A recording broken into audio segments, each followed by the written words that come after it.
Spoštovane gledalke, cenjeni gledalci, nova oddaja Klepetalnice, v kateri gostimo eminentnega gosta, to je varuh človekovih pravic, gospod Peter Svetina. Lep pozdrav, Peter.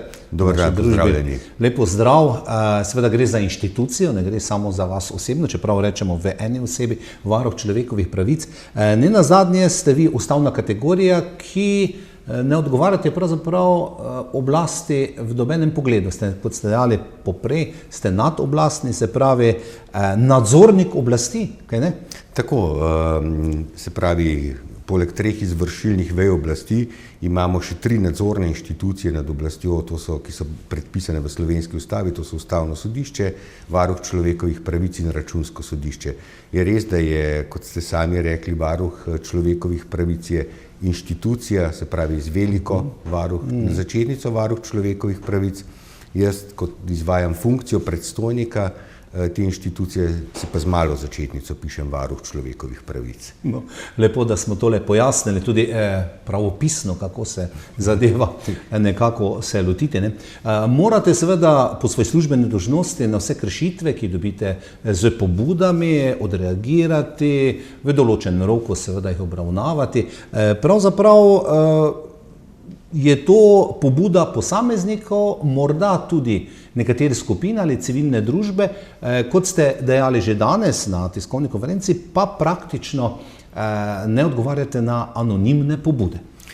Tako je, mi odgovarjamo na pobude, ki so po zakonu o varuhu človekovih pravic in pa poslovniku, ki sta ga sprejela Državni zbor Republike Slovenije, tako da mi obravnavamo pobude, kjer se človek predstavi, kjer pove svojo težavo. Mi seveda s skrbnostjo ravnamo z njegovimi podatki. Vse primere, ki jih mi imamo tudi v letnem poročilu in predstavljamo v javnosti, so anonimizirani. Zagotovo se pobudnik lahko v tem primeru prepozna, ampak javnost tega ne izve, kdo je bil tisti pobudnik. Tako da je tako po poslovniku in pa po zakonu, da mora se oseba predstaviti, ki se na nas naslovi pobudo. Poleg tega je lažje reševati takšen primer, ko vemo, da človek stoji za tem oziroma kaj se je določenemu človeku zgodilo, ker tudi lažje potem vprašamo nasprotno stran. Mi odgovarjamo na vse pobude,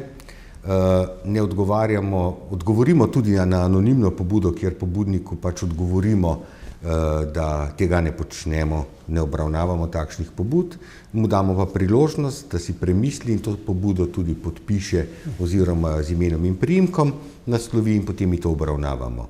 Obravnavamo vsako pobudo, ki pride k nam v hiši. Če je več pobud na določeno temo ali pa nobene pobude na določeno temo, tudi odpremo širše vprašanje, kar tudi varuh lahko naredi, da na lastno iniciativo. Moram reči, da smo tu v primerjavi z drugimi inštitucijami varuhov človekovih pravic v Evropi kar v prednosti, da imamo to možnost in priložnost, da to lahko počnemo, nekaterim to ni dovoljeno inštitucijam v Evropi. Tako da naš zakon je v bistvu, kolikor je star, z leta 1995, je modern zakon o varuhu človekovih pravic in daje dovolj pristojnosti in možnosti delovanja. Peter, tudi če recimo da pobudo neka skupina in recimo civilna iniciativa, kaj jaz vem, je lepo, da je nekdo podpisan oziroma da obravnavate in date odgovor njemu, s tem pa posredno, verjetno ali pa neposredno tudi tistemu delu civilne družbe. Tako, mi se tudi na vse civilne iniciative, ki se pojavljajo v določenih trenutkih, odzivamo na vse, tudi vsem odgovarjamo, zagotovo pa se moramo, vsak od nas v življenju se mora zavedati neke odgovornosti. Če sem član civilne iniciative, če sem predsednik civilne iniciative, če sem vodja nekega organa, je tudi moja osebna odgovornost in je prav, da se z imenom in priimkom predstavim. Minili so tisti časi, ko se je preganjalo ljudi zaradi tega, ker so si dovolili nekaj reči. Prav je, da povemo na glas, kar ni prav, in da potem tudi pač kot mi, inštitucija s mojimi sodelavkami in sodelavcemi, ljudem tudi po svojih najboljših močeh pomagamo. Povsem neodvisna inštitucija, kot sva dejala, ne sprejemate nekih sugestij ali pa... Ne. Seveda se dostikrat pojavljajo tenzije in poskusi nekih ali političnih pritiskov, predvsem preko družbenih medijev, temu smo priča vsak dan. ali preko drugačnih medijev neke sugeriranje, tudi morda v debatah v državnem zboru, sugestije, kaj naj bi varuh počel, ampak mi to povemo, da smo samostojni in da mi vemo, kaj je naša naloga in nam ni treba dajati nalog. To se je v zadnjih letih, odkar sem jaz na mandatu, večkrat zgodilo in smo upozorili potem, da ni naloga poslancev, politikov, ministrov, da bodo povedali nam, kaj ne počnemo. Omenili ste medije, ne? Mediji lahko pri vašem delu pravzaprav veliko postorijo. Mislim, to pozitivno, nikoli negativno, rekli ste socialno mrežje, ker se seveda kotali vse mogoče, ne, brez podpisov in tako naprej. Ne. Mediji javni pa vendarle tu lahko odigrajo ključno vlogo. Dobro je sodelovanje vaše inštitucije z mediji? Ja, jaz sem osebno tudi zelo vesel sodelovanja z mediji, kajti ne nazadnje, ko mi odkrijemo neko kršitev, ki se tiče večjega števila ljudi, jih lahko dosežemo zgolj z vašo pomočjo. In tudi mediji ste tisti, ki lahko predstavite našo delo, poveste, kaj mi počnemo, nam daste prostor, ali meni osebno, ali pa mojim kolegom, da predstavimo naše delo, da predstavimo naše projekte, uspehe ne nazadnje, in tako ljudje dobijo informacijo in vedo, kdaj in kako se lahko na nas obrnejo. Tudi morda takole posredno posredovanje podatkov ljudem, ki morda ne vedo, ne, kdaj pa kako, pa kakšna je pravzaprav priložnost vsakega od državljank in državljanov, da se obrne na vašo inštitucijo. Ne? Ja, velikokrat se srečujem sam osebno tudi v pogovoru z ljudmi s tem, da mislijo, da smo mi zaščita invalidom, etničnim skupinam, migrantom in tako naprej. Ni res. Ne. Mi imamo 24 delovnih področij. Če pride, ne vem, do zapleta pri izdaji gradbenega dovoljenja, pri kakršnemkoli okoljskem vprašanju, pri nadomestilih, pokojninah, takrat smo mi tisti, kajti naša pristojnost je do državnih organov, organov lokalne samouprave in pa nosilcev javnih pooblastil. To se pravi, vedno, kadar vi dobite nek odgovor ali ga ne dobite od nekega organa, se lahko obrnete na nas in bomo mi tukaj priskočili na pomoč. Zdaj, ne morete pa vi posegati recimo v kršenje pravic ali pa nekih svoboščin delodajalcev, recimo nekega podjetja, neke firme, to je verjetno druga zgodba. Vi samo lahko posegate v državne organe oziroma inštitucije države. Tako, in pa mi tukaj lahko opozorimo na to, predvsem tudi opozorimo inšpekcijo, potem tudi napotimo, recimo, ko mi dobimo pobudo, da so nekomu kršene pravice iz delovnega razmerja. Recimo, da ni dobil regresa. Ali pa tako, potem ga napustimo na inšpekcijo, s tem pa tudi sebi odpremo vrata, da vprašamo inšpekcijo, kaj je naredila. In tako sledimo tej zgodbi. Ker inšpekcija pa je državni organ. Tako, in potem mi dobimo tudi v roke, ali ne vem, se je zgodil nek incident, obvestite policijo in mi potem vprašamo policijo, kaj je naredila. Se pravi, v tem primeru se da skozi glavna vrata k nam vstopiti tudi na drugačen način. Peter, prej ste omenili, pa dobro, da ste zdaj to pojasnili, ne? Vsi samo mislimo, ja, varuh kršitve, ki so nekako tiste tipične, vemo, ne? Katere so, ne? Skrbi pa imate vi posebej recimo ranljive skupine ali pa neke marginalne skupine, ne, ki pač se jim godijo, verjetno največkrat krivice, kaj vem, to so invalidi, osebe z posebnimi potrebami, recimo, ko gremo k prvi kategoriji, da ne govorimo recimo otroci in ženske, recimo, da to zaobjamemo zdaj recimo v enem sklopu. Ne? Predvsem, jaz osebno sem si zadal, da bom opozarjal na težave tistih ljudi, ki se sami niti ne znajo braniti. In to so največkrat res ravno te ranljive ciljne skupine, ki ste jih omenili, pa ne nazadnje potem begunci, Romi, vse te ranljive skupine, ki nimajo in ne poznajo mehanizmov, kako doseči svojo pravico. Ali pa tujci sedaj, ne, v primeru migracije. Tako, in največkrat se prav pri teh ciljnih skupinah pojavlja največ kršitev. In te kršitve so v bistvu zajemajo celotno skupino, ne samo posameznika. Ne vem, primer pri izdaji gradbenega dovoljenja za gradnjo neke stanovanjske hiše, ki traja predolgo časa, rešimo problem posameznika, da upravni organi odločijo v razumnem roku. In mi potem bdimo na tem, da dejansko to naredijo. To smo večkrat že postorili in uspešno. Ko pa govorimo, ne vem, o tem, da del invalidov ni dobil draginjskega ali covidnega dodatka, pa to zajema neko veliko skupino ljudi, ki sama niti tega ne zna artikulirati in smo mi, naša dolžnost je, da te ljudi najdemo in na to opozorimo. Ravno tako kot pri digitalnih bonih, kjer je prišlo do, po našem mnenju, diskriminacije, zaradi tega, ker je bilo predpisano pravica do pridobitve digitalnega bona zgolj na podlagi starosti, 55 let.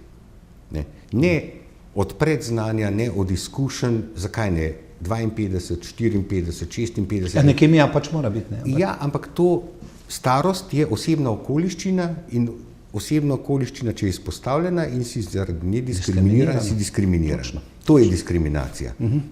In to so tiste zadeve, na katere smo dolžni opozoriti, na katere opozarjamo. Peter, morate seveda obvladovati pravzaprav vse zakone, vse, ki pride novega ven, stare, pravna služba. Koliko je pravzaprav na vaši inštituciji vas zaposlenih, da to zadevo obvladujete? Verjetno boste rekli premalo, da bi še rabili kakšen kader. Ne bom, jaz imam izjemno dobre sodelavke in sodelavce, imam 3 namestnike, ki so bili ravno tako izvoljeni na moj predlog v državnem zboru. Vsak od njih ima samostojen 6-letni mandat. 6-letni, tudi vaš? Tudi moj je 6-letni mandat. Po zakonu ima varuh pravico imenovati najmanj 2 in največ 4 namestnike. Mi smo se zdaj dogovorili z ekipo 3 namestnikov. Potem je pa teh 24 področij pokriva 25 strokovnih sodelavk in sodelavcev. Imamo pa potem tudi tehnično, administrativno, generalni sekretar, tako da skupaj vseh zaposlenih nas je 53 v tem trenutku. Sedež varuha v Ljubljani. Ja. Če bi kdaj morali osebno morda do vas? Ja, v Ljubljani na Dunajski 56, mi imamo najraje, ker še vedno pri nas smo ugotovili, da je tudi delo na domu prav tako učinkovito. Recimo ob zaprtju države smo bili mi tako pripravljeni kot inštitucija, da v 1 uri in pol smo bili vsi doma in začeli delati. In nismo imeli niti, se pravi, 1 uro in pol smo imeli izpada. Ker se je to tako dobro prijelo, imajo sodelavci tudi omogočeno, prihajajo ne nazadnje iz cele Slovenije, da delajo od doma.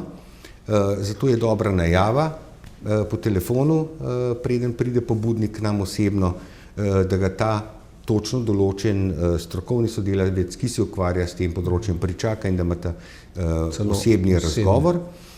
Če pa pride nenajavljeno, imamo pa enotno vstopno točko, kjer imamo tudi 3 sodelavce, ki opravijo osebni razgovor. Zdaj, bržkone ni skrivnost, ne? Pa ni tajna, katere kršitve, recimo zdaj v zadnjem obdobju, bomo rekla, v letošnjem letu, so najpogosteje, s katerimi se srečujete, ali pa navedite 3 morda? V prvi vrsti je to načelo dobrega upravljanja, kar pomeni, da državni organi ne odgovarjajo državljankam in državljanom oziroma prebivalkam in prebivalcem, da ali ne dobijo odgovora ali pa ga dobijo po popolnoma nerazumnem roku. To jaz jemljem kot aroganco posameznih organov, ker ne nazadnje smo v službi državljank in državljanov in to, da se jim ne odgovarja, je popolnoma nedopustno. Samo da zdaj tu pod vprašanje dam. So to recimo neki del organa, bomo rekla upravna enota, velja to za vse upravne enote po Sloveniji ali samo recimo dotične ali pa neki drugi organ? Ne bom rekel določene. Določene. Se pravi, ni to posplošeno, da bi na državnem nivoju bilo to recimo, da ne odgovarjajo? Ne, da bi rekel v bistvu, ne, mi organe kot tako jemljemo, kot celoto. Kot državo, ja. Tako in lahko bi pravzaprav kar 2 upravni enoti, s katerimi imamo dobre izkušnje izpostavil, pa 3, s katerimi imamo slabe, se pravi, ne moramo reči vse upravne enote, ali vsi centri za socialno delo, recimo, ne, ali vsa ministrstva, nikakor. Samo posamični dotični. Tako pa so zelo, zelo izstopajoči. To se pravi, to je ta prva problematika, še 2 ste navedli. Druga je enakost pred zakonom. Ja. Enakost pred zakonom, ko opažamo, da nekateri prebivalci imajo več pravic kot drugi, ne, in so v določenih situacijah postavljeni v drugačno pozicijo. Kategorije. Tako, to se je dogajalo pri, recimo, kot sem prej omenil, pri invalidih. Ne.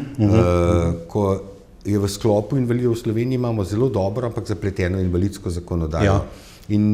Status invalida lahko dobiš po več različnih zakonih in potem se zgodi, da se ena skupina pa spusti. In tukaj je enakost pred zakonom pač vprašljiva. Pa to ne hote, verjetno, ne hote pride do tega. Jaz upam, da ja, da ne hote. Da ne hote, ne. Da ne bi nekdo namerno spustil neke skupine. Jaz kar upam, da ni tako, da bi bilo namerno. Jaz mislim, da če je toliko pa toliko invalidskih organizacij, pa so zajete, da potem ena ne bi bila zaradi neke apatije. Ni organizacija, ampak so skupine. Osebe z motnjami v razvoju, potem osebe s poškodbo hrbtenice, osebe s pridobljeno možgansko poškodbo, pa pozabimo na avtiste. Ja, pri tem recimo. Recimo, ko taksativno naštevamo, pozabimo eno skupino. Pravim, verjemimo, da je nenamerno. Ja, in tu se zgodi, tu verjetno prihaja do tudi pobud za razrešitev. Tako, in te razrešitve moram reči, da smo kar v zadnjih 3 letih kar uspešno upozorili. Jaz bolj prisegam na osebno in pisno komunikacijo, tako z vlado kot ministrstvi in opozarjanja, ne nazadnje telefonske klice, da se pogovorimo, da povemo, kje je težava. Ne želim oblasti preko medijev sporočati, ampak je pravilno. Tako, da najprej oni izvedo, če ne odreagirajo, potem pa se v javnosti lahko pogovarjamo, ampak jaz mislim, da moramo vsakemu tudi odločevalcu dati priložnost in možnost, da odreagira. Ja, morda je prišlo res nekaj. In popravi napako. Jasno, da. Tu pa so pač tako, vlade pač delajo, ene malo hitreje, ene malo počasneje, ne dajo temu večjo pozornost, drugi aspekt manj, ne. Tako, ampak je pa treba biti pa z vsako od vlad, ne glede na to, to je nepolitična funkcija, nas politika ne zanima, mi se zgolj in izključno ukvarjamo s pravicami ljudi. In meni ni pomembno, ali je to tako ali drugače usmerjen, ali ni. Mi moramo strokovna stališča zastopati in delovati na tem neodvisnem nivoju in politika tukaj res nima kaj iskati. Peter, zdaj smo ta drugi del, še mogoče tretji, kjer je tako aktualen, morda v letošnjem letu, ki se pojavljajo kršitve oziroma. Ja, v letošnjem letu pravice otrok. Pravice otrok v tem pogledu, da postopki na sodiščih, razvezni postopki, dodelitev stikov med staršema, te postopki trajajo čisto predolgo. In to so centri za socialno delo, več ali manj prisotni? Sodišča. Pa tudi sodišča. Sodišča, zdaj zelo akuten problem tukaj je pomanjkanje strokovnjakov, izvedencev, sodnih izvedencev, kliničnih psihologov, pedopsihiatrov, ki bi pomagali sodišču ugotavljati realno stanje. In zaradi tega traja tudi po par let, da pride do razrešitve takega primera, ampak mi si lahko predstavljamo, kaj v nekem obdobju mladega otroka par let pomeni. V naših letih par let ni več tako, se ne pozna, ampak v rosni mladosti nekega otroka pa so to travme in tukaj delamo probleme in tukaj delamo pač škodo na otrocih. Zdaj ste povedali recimo en primer te ranljive skupine invalidi, ne? Zanimivo, da so ostale recimo stvari z tega področja ranljivih skupin dokaj pri nas urejene, recimo bi pričakoval zdaj, ko je več migracije zopet zvezi s tujci, tu je zgleda država kar hitro pravilno reagirala, ki so prihajali, recimo globalna kriza, vojna v Ukrajini, ne, da se tu nekaj ne pojavlja težave, zgleda, da je urejeno tudi s tistimi izbrisanimi v končni fazi. Ja, kar se samih izbrisanih tiče, ni čisto urejeno. Ravno zdaj se ukvarjamo z enim primerom gospoda, ki nima urejenega statusa in mu moramo nekako pomagati. Zdaj, zagotovo ne moramo, mi ne dobimo ta prave številke, koliko je teh ljudi, ki še nimajo urejenega statusa, ker jih ni. Vemo, da so, ampak jih je zelo težko najti. Tako da ta težava je še ostala, ni še popravljena. To je morda par ljudi, ampak tudi njim je treba to krivico popraviti. Kar se tiče migracij, zagotovo, da je to aktualna tema, vedno. ampak ne prihaja do tako množičnih kršitev, da bi jih recimo zdaj lahko navedel, ne, kot so se dogajale v določenem obdobju, ko smo tudi reagirali. Prihaja do kršitev, mi smo neprestano tudi na policijskih postajah izvajamo kontrole, ampak so kršitve potem, moramo tudi pozdraviti sodelovanje s policijo in pa Ministrstvom za notranje zadeve. Oni zelo hitro odreagirajo na naša priporočila in jih tudi uresničijo, popravijo zadeve. Ne. Tako da ta situacija zagotovo je aktualna. Tiste 3 prej, ki sem jih naštel, so pa res tako v nebo vpijoče. Ja, ki jih morate, seveda, kot prvo treba, ne? Ker je tudi množič, največ jih je verjetno. Tako. Tudi recimo ni težav, kaj zvem, z drugimi narodnostnimi manjšinami, to imamo v Sloveniji dokaj urejeno, moramo reči, morda kakšna posamična kršitev. Tudi verskih kršitev ni. Se mi zdi, da smo kar v Sloveniji strpni, ne? Do neke veroizpovedi druge.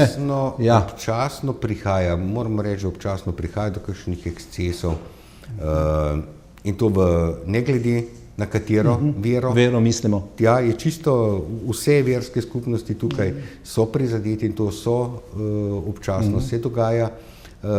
Mislim pa, da ali pa upam, da kot narod postajamo bolj tolerantni. To si nekje tudi sam zelo želim. Na področja zaposlenosti, brezposelnosti, to je recimo tudi ena taka tema, ki se verjetno tudi pojavlja kakšne pobude morda v zvezi z brezposelnostjo. Ne? Tega je veliko in mi predvsem opozarjamo na to, se zadnje 2 leti zelo intenzivno opozarjam in zdaj bomo imeli tudi predstavitev letnega poročila v Državnem zboru prihodnji mesec za leto 2021, ker zopet želimo, da Ministrstvo za delo, družino, socialne zadeve in enake možnosti končno definira, kaj je prekarna zaposlitev in da prekarne zaposlitvi prepove. In da se tudi določi sankcije za tiste kršitelje.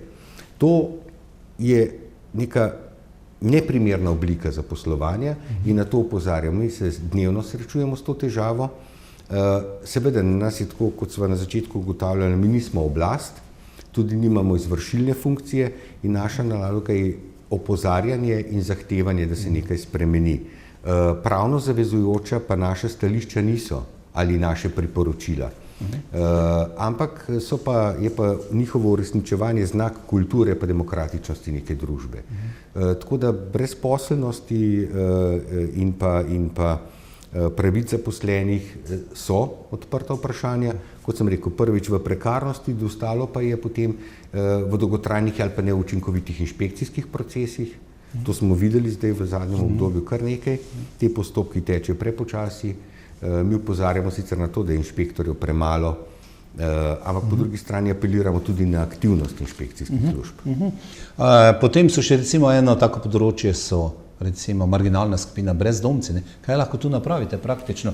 Na koga vi lahko apelirate v tem primeru? Ja, mi smo predvsem tudi v času covida, je bilo kar nekaj ekscesov, tako imenovanih, ko so ljudje, kjer jim je, se bom morda bolj po domače izrazil, kjer jim je park in klop njihova dom, pa se je bilo treba zadrževati doma, so dobivali mandatne kazni zaradi tega, ker so bili brezdomci in ker nimajo doma. Ampak v tistem primeru mi smo apelirali potem na občine, kjer se je to dogajalo in pa tudi na Ministrstvo za notranje zadeve oziroma policijo in so sprejeli to naše priporočilo in dali policistom in pa tudi redarjem navodilo, da naj vendarle bodo bolj človeški in obravnavajo človeka, pa če je brezdomec in na tisti klopci, ta klop je njegov dom.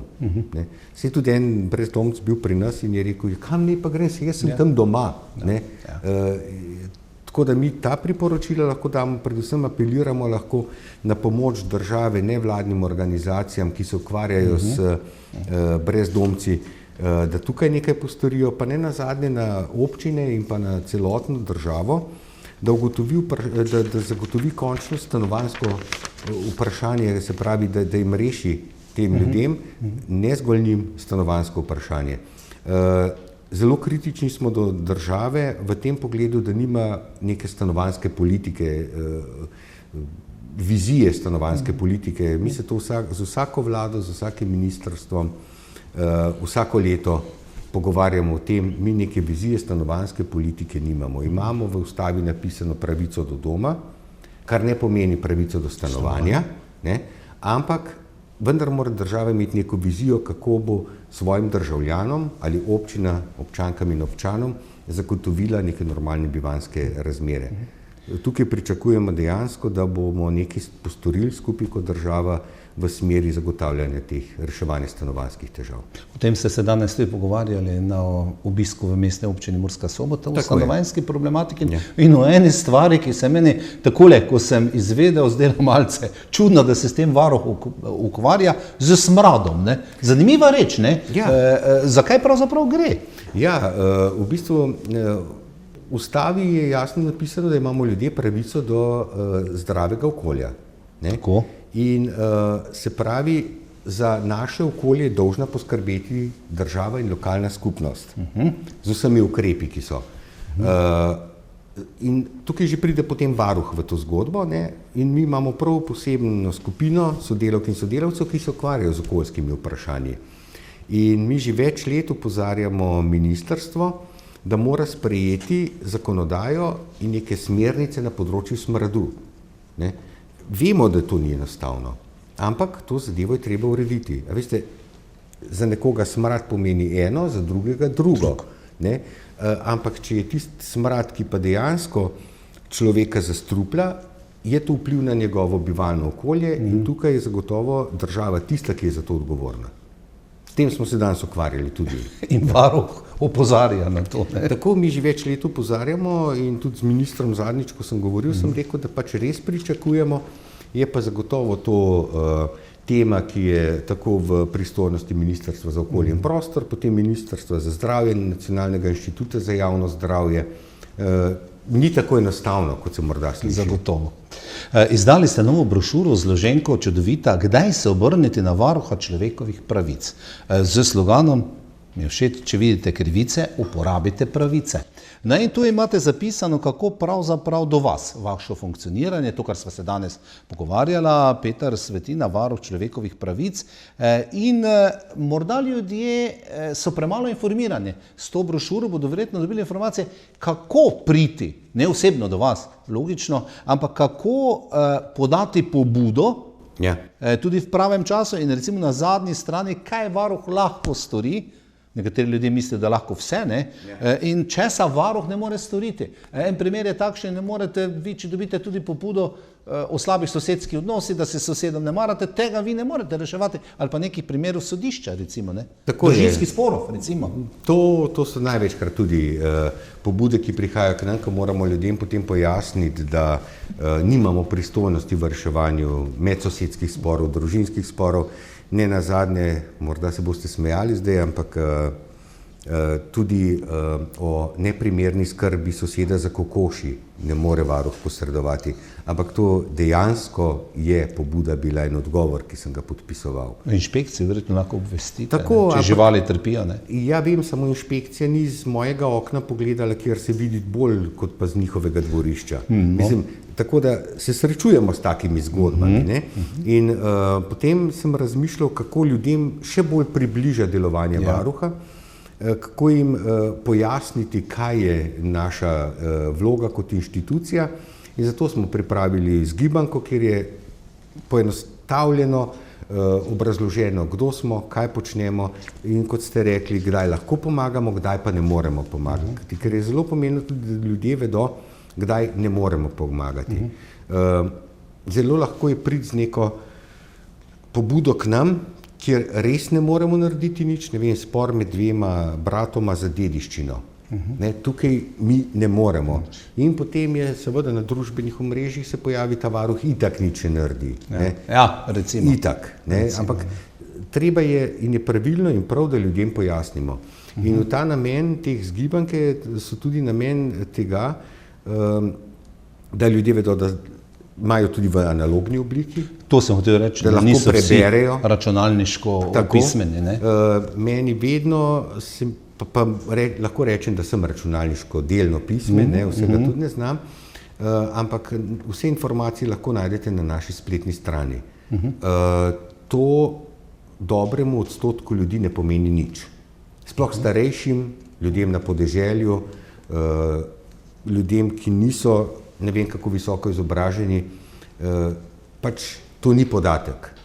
Ne, in zato smo šli tudi v to zgodbo, mi smo tudi po občinah, tokrat smo v mestni občini Murska Sobota odprli tudi Varuhov kotiček, kjer so te naše zloženke potem predatisnjena vloga za pobudo, kjer se samo izpolni kot obrazec in pošlje k nam na naslov.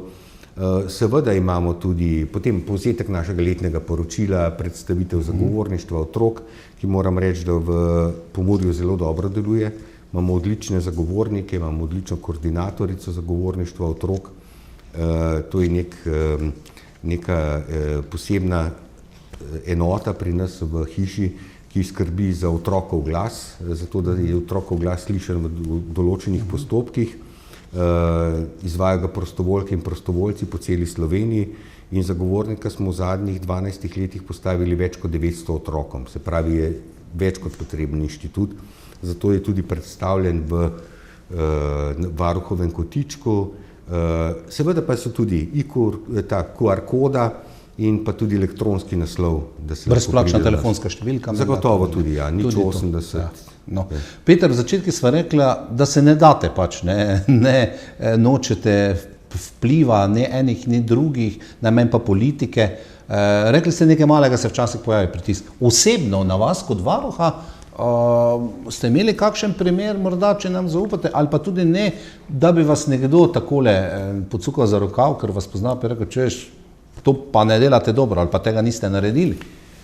V bistvu, ja, zagotovo so ljudje, ampak jaz sem tudi to, kar ste vi zdaj rekli, zelo kulturno in taka cukanja za rokav in take osebno srečanje sem zelo vesel. Kritiko je treba sprejeti, ne? In tudi, če nekaj nismo v redu naredili, jaz zelo z veseljem sprejmem kritiko. Dokler ne greva na osebni nivo in se začnejo osebne žalitve. Ja. Sem mislil, da me boste vprašali, koliko pobudnikov me je že obiskalo doma na domu. Ne. 3, se vam kar povem, pa zbijali po vratih, pa grozili, pa tako naprej. Ampak stvar je v tem, da je prav, da se izreče kritika, da se izrečejo pričakovanja, ker ne nazadnje, seveda, kot človek dela neko službo, verjame, da dela dobro, največkrat si potem v mehurčku, iščeš sicer izzive in je dober feedback, zagotovo je to potrebno. Naj si bo to pohvala, ki jih skoraj da ni, in pa kritika, ki jih je pa veliko. Ampak vsaka kritika lahko pomeni zgolj, da smo lahko samo boljši. Osebnih, da bi pa nekdo osebno kaj vplival, pa hotel reči, dajte se drugače odločiti, pa ne.